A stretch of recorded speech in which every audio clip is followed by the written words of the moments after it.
Assalamualaikum warahmatullahi wabarakatuh. Perkenalkan, kami dari kelompok 1 akan membahas mengenai materi ilmu falak sebagai integrasi agama dan ilmu sains. Sebelum menyimak materi dari kelompok kami, saya akan memperkenalkan anggota kelompok kami. Yang pertama ada saya Jumiati, yang kedua Muhammad Fitratallah Dahlan, yang ketiga ada Andi Lisda Winarti, yang keempat ada Yuda Yasra Arafat, selanjutnya ada Muhammad Dwi Habibi Dirgantara, dan yang terakhir ada Ardian Syawahyu. Baik, langsung saja kita akan menyimak penjelasan pertama dari Muhammad Fitratallah Dahlan.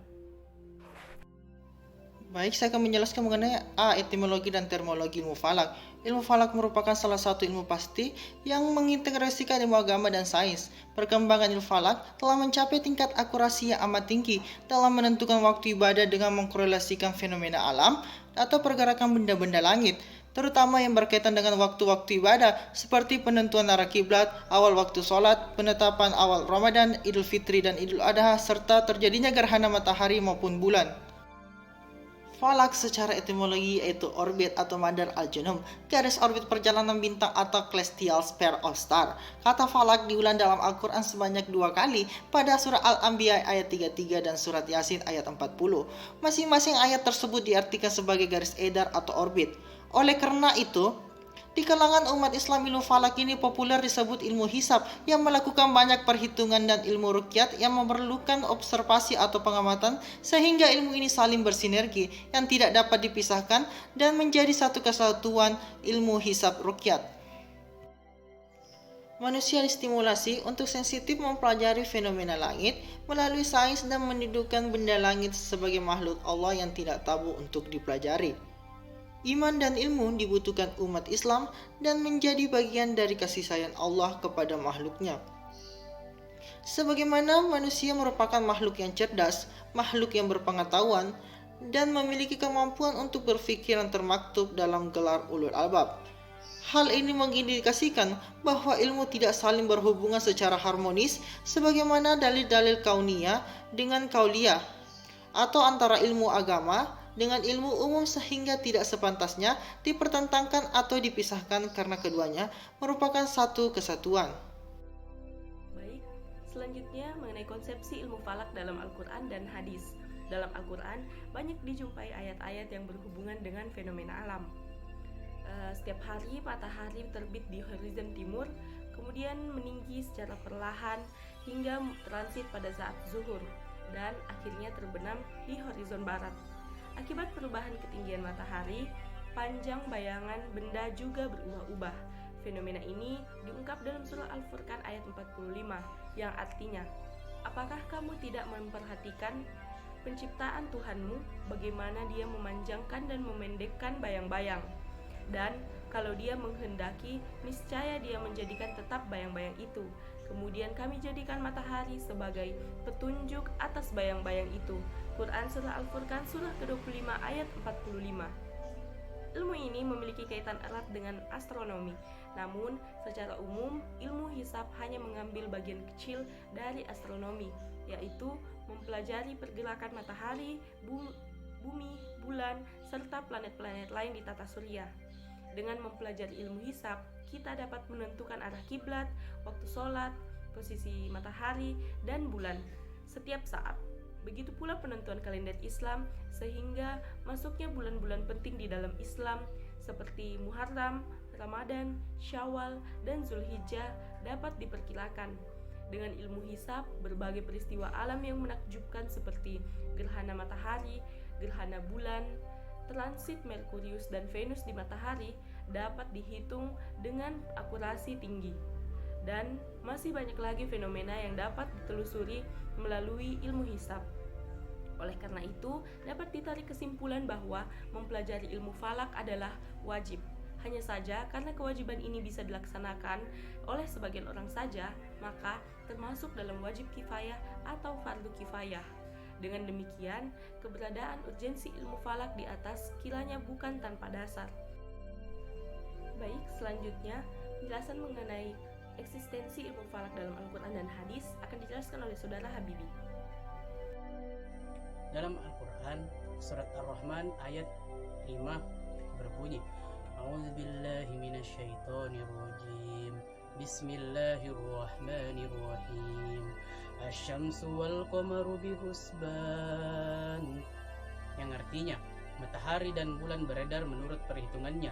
Kemudian hadis riwayat Imam At-Tabarani, yaitu inna khiyara ibadillah alladzina yura'una syamsa wal qamaru li dzikrillah, yang artinya sesungguhnya hamba-hamba Allah yang baik adalah yang selalu memperhatikan matahari dan bulan untuk mengingat Allah.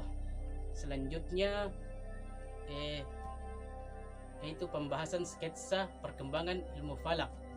Ilmu falak dari waktu ke waktu mengalami perkembangan yang tiada hentinya, yang secara keseluruhan perkembangan itu cenderung mengarah pada semakin tingginya derajat akurasi hasil perhitungan.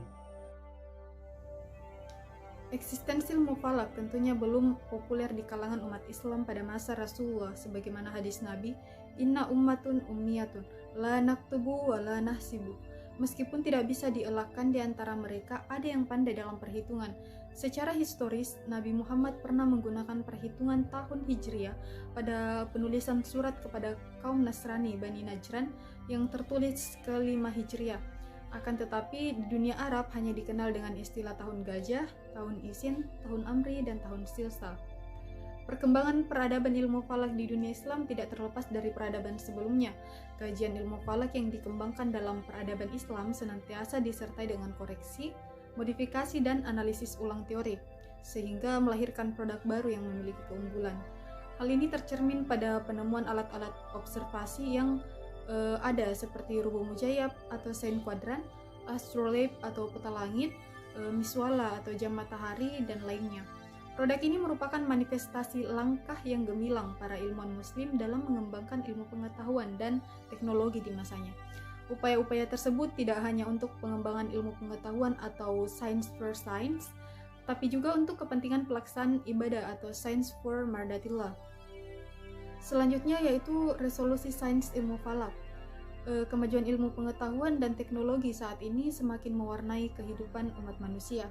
Keberhasilan sains disambut meriah dan disanjung dapat mengungkap banyak rahasia alam dan kehidupan, sehingga menciptakan model manusia yang terlena dengan hasil penelitiannya. Dan ada juga yang semakin bertambah imannya. Seseorang yang bersandar pada akal dalam melakukan penelitian maka akan bertambah takabur dan mendewakan ilmu pengetahuan. Sebaliknya, seseorang yang bersandar pada keimanan maka akan bertambah yakin bahwa hidup ini ada yang mengaturnya dan semakin memperkokoh keimanan kepada Sang Pencipta.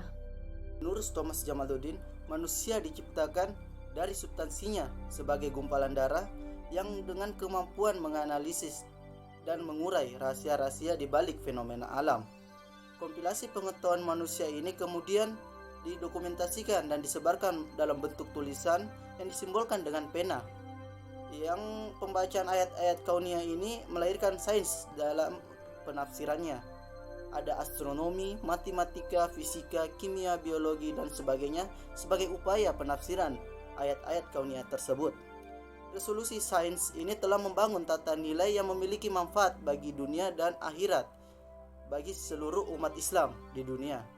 Pergerakan benda-benda langit menjadi jembatan untuk lebih mengenal bagaimana kekuasaan Allah sebagaimana firman-Nya, dan kami telah menciptakan langit dan bumi dan apa yang ada di antara keduanya dengan tujuan yang benar dan waktu yang telah ditentukan, dan orang-orang yang kafir berpaling dari apa yang diperingatkan kepada mereka.